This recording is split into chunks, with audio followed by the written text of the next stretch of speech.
Handa raw mag-inhibit naman sa Ethics Committee ng Senado ang chairman nitong si Senador Tito Soto kasunod ng paghahain sa Senado ng reklamo ng ilang grupo ng kababaihan laban sa kanya dahil sa naging pahayag tungkol sa single parents. Balitang hatid ni Jam Sisante.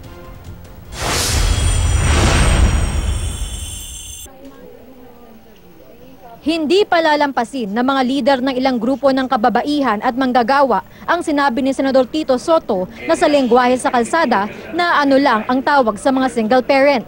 Ito'y kahit pa tinanggap na ni DSWD Secretary Judith Aguiwalo ang paumanhin ni Soto. Lahat kami na insulto, yung mga kababaihan na nagrereklamo rito, hindi nila tinatanggap ang apology. Kasi ang pang-iinsultong yun, hindi yun nakadirekta lang sa DSWD Secretary. Nakadirekta siya sa lahat ng single mothers because that's how he defined single motherhood. Na ano lang kayo, na ano ka lang. Naghain ang 8 grupo ng reklamo laban kay Soto sa Senate Ethics Committee.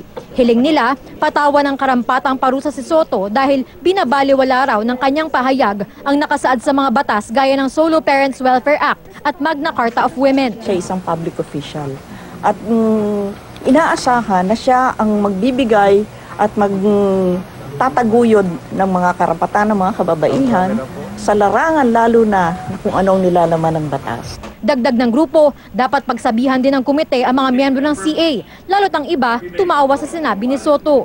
Dapat sumailalim din daw sa gender sensitivity training ang lahat ng senador. Sabi ni Soto, karapatan ng mga grupo na sampahan siya ng reklamo. Nauna nang sinabi ni Soto na nagbibiro lang siya. Hindi raw niya intensyong bastusin si Aguiwalo o ang single parents. We live in a democracy. We have a freedom of speech. We have freedom of expression. We have freedom of the press. We have freedom to waste our time. So, it's a welcome thing.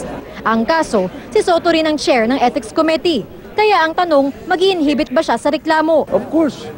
Delikadesa. Chairman ako ng ethics. May complaint sa akin ng ethics. I should file a leave muna until they are proven that they are wrong.